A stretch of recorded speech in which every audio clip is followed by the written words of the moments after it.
right? It is. Yeah, we like That's it. why I'm not myself today. Yeah. I was out very late last night. That's right. You were up late and out early. All right. It's the crafts fair for the hospital. The auxiliary ladies at Sonoma Valley Hospital will be at Sebastiani Winery tomorrow. That is the 13th at, when are they there? 10 a.m. to 4 p.m. right on 4th Street East. You can walk there from the plaza. It's lovely. Check it out. And let's see. The morning show is brought to you in part by Dave's Hot Shots. You ladies coffee people? Yes. Yes. Hot Shots offers freshly brewed and locally roasted coffee, espresso drinks, smoothies, fast and friendly service. They have a breakfast menu to help start your day off right. They're serving hot subs and fresh made-to-order sandwiches. It's always convenient to call ahead, drive through, and pick up your order, 935-8480. And you can always call us, Donna, at 933-0808 and become a sponsor of the morning show or any of the other 60-plus shows that we have. You could. You could. If you wanted to. Yeah. Well, good mornings. Good morning. So I understand, are you the filmmakers? Because you're not the band. We are not the band. Do you I'm want the to be director. the band? I wish I could sing or had some sort of musical talent, but Okay. I am the director of Unforgettable Fire, the Story of a U2 tribute band. And I'm the producer. My name's Andrea Pappas. So All right. No relation to Stan Pappas. are you guys going, like, what's your relationship to the band? Like, how did you say, oh, I want to make a movie about you guys? So basically, my boyfriend at the time, who's now my husband, Well, that's a good transition. Yeah, he wanted me to go see this U2 tribute band with him, and I didn't really like U2 at the time, and I was like, oh, he's my boyfriend. I guess I need to impress him and not like say no. I went with him, and I was blown away. So the ability that this tribute band had to change my opinion on music, I think, is a huge credit to them that I didn't like U2, and now I'm love U2. I'm a huge U2 fan. I'm a huge Unforgettable Fire fan. And did they inspire you to become a filmmaker, or were you already before? I had already been a filmmaker. I've been in the business since 2000, so for about 13 years. Wow. Independent films, and I've been an assistant director since 2004 for different TV shows and movies in New York and that area.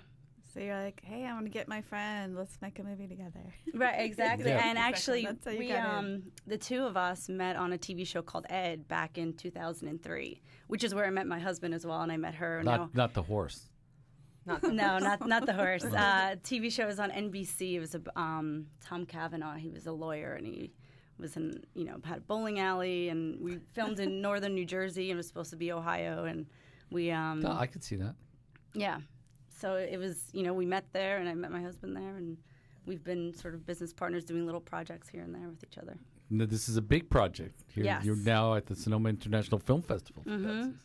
Well, that's Have you been to impressive. Sonoma before? One time I've been to Sonoma, but this is just beautiful. Everyone's so nice.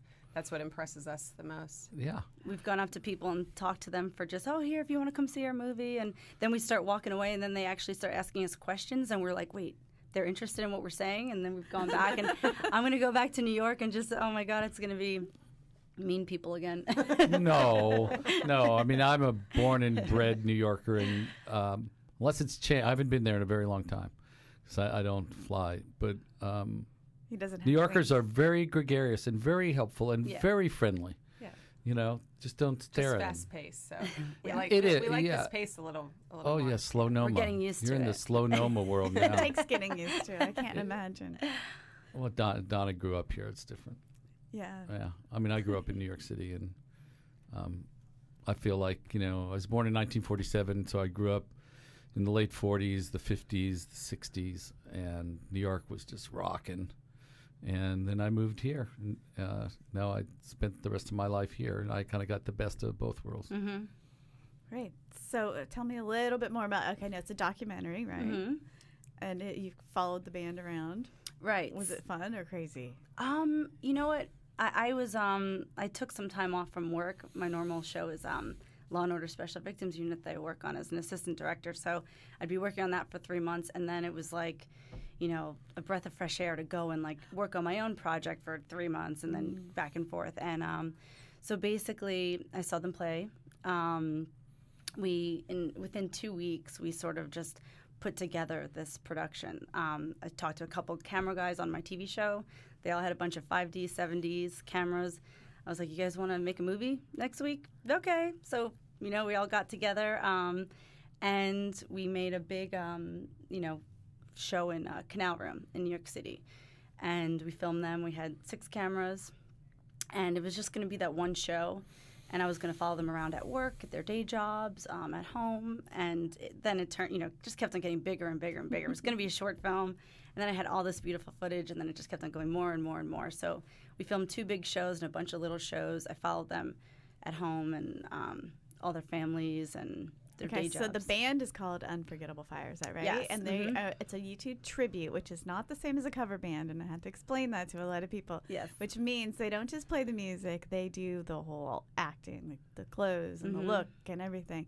That must be so consuming to take on that role of a whole band member. My gosh. And then you filmed the thing, and the movie is called... It's called Unforgettable Fire, the story of a U2 tribute band. I have to admit, when I heard that, I'm like, what? Yeah. Wait, what? A lot of words. But I heard really good things about it so far. And so when is it screening so and anyone can listen to it? So tonight it's screening at 6 p.m. at the Vintage House. And it's screening tomorrow, Saturday, at 3 p.m. at the Women's Club. Cool. Both really cool venues. Yeah. And they're actually on the same street, just at opposite ends of the plaza, right? Mm-hmm. And they're going to perform Saturday? Yeah, they're going to right? perform at the gala event, and which I think is so great because I really do feel like after you watch my movie, you've seen like little snippets of different U2 songs, and it sort of comes in quick, it goes out quick, and then you kind of want to listen to U2 more. You want to go see the band play. You want to talk to the guys because their personas on stage are completely different. They're rock stars on stage. Their fans treat them like rock stars. I treat them like rock stars when I see them on stage, but off stage without their hats and their sunglasses and everything on, they're the most normal guys that are 4 completely different personalities that their only common thread really is U2 music and playing U2 music, or they would never probably be friends, these 4 guys. Wow, great. Well, I'm going to play the only YouTube song I have. I mean, for the longest time, I thought the band's name was YouTube. Right. My daughter said, we say Dad, that. could you be any more lame than you are? Did she give you the loser sign that you like to do? She goes, it's like, okay, so that's whatever, loser. Nice, huh? Ken does that to me all the time. No. So, all right, well, gosh, see, I get stuck wanting to talk about New York, but we'll talk about your movie. So they play all sorts of venues, like weekends and... Yeah, they play, Canal Room, New York City. They played the Saloon in New York City. Everywhere in New York City, basically, that, is like a music-type venue. Connecticut, they're huge in Connecticut. They play Atlantic City, Mount Airy Lodge in Pennsylvania. So they really, they almost play every weekend. All right, so I'm curious what kind of day jobs they have. We have to come see the movie. You can talk too, Yeah. I'm sorry, I'm very bossy. I just keep talking. No, I filled the time, that's my job, but... Well, that's what's most appealing about these guys is that they really are regular guys, 9 to 5. And then their persona completely changes into who they are when they're on stage. So I'm just curious what kind of day jobs they have to gives them the leeway to do this. They probably don't. Mick, who plays the Edge, who's the guitar player, he is a plumber, a plumbing and gas inspector in Springfield, Massachusetts. Wow. Tony is the director of regulatory compliance at Bristol Myers Squibb.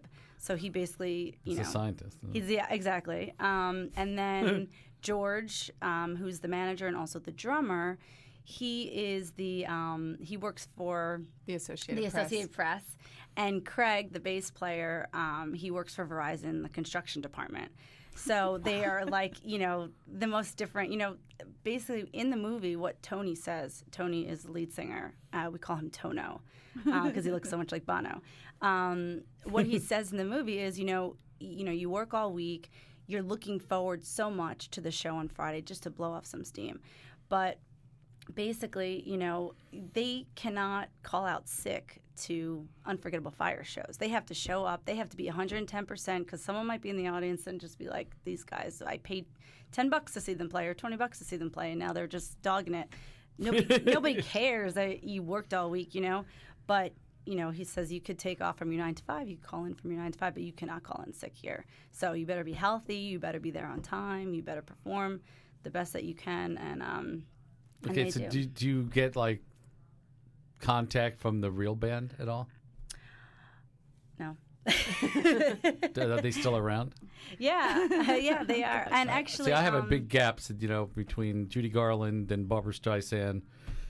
I kind of stopped at that point. No, U2's super busy, and Yeah. they know about Unforgettable Fire, and they support them, and basically these guys, it's a love letter to U2. So how can you not love that? I like that. Thanks. A love letter. No, All right, so this is a YouTube. this is U2, okay. the letter U and the number 2, and then we'll be back with Sonoma's Best. Yeah, grilled cheese sandwich month. Great. All right, so This is a shout morning out, show, shout right? out We do the it all. website and the screening times one more time. Yes. So my production company website, www.gobblegoalproductions.com. And the screening time is tonight, 6 p.m. at the Vintage House. It's going to be awesome. And then one more shot at the Women's Club, right? Yes, one more tomorrow, Women's Club, 3 p.m. Okay. And then go see the band. Yeah. Saturday night. Yeah, thanks At so the much. Vets building, Thank right? you. Out of this place, someone you could lend a hand in return for grace.